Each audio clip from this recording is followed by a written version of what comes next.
புதுக்கோட்டை மாவட்டம் பொன்னமராவதி அருகே அழவளந்தான் கண்மாயில் மீன்பிடி திருவிழா கோலாகலமாக நடைபெற்றது.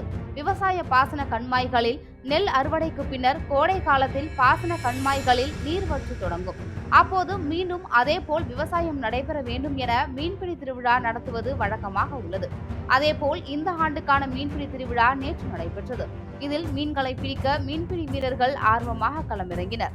இந்த திருவிழாவில் அப்பகுதியை சுற்றிய பகுதிகளான ஜே நகர், பரையமருதப்பட்டி, பொன்னமராவதி, இந்திரா நகர் உள்ளிட்ட பகுதிகளில் இருந்து ஏராளமானோர் கலந்து கொண்டு மீன் பிடித்தனர்.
மாமா வாங்க இறங்குவோம்.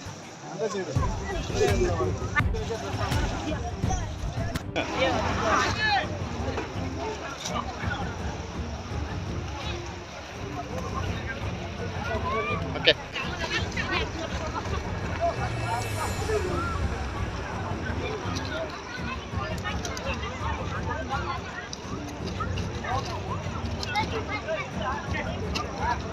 பையன் வந்துட்டு போறீங்களா?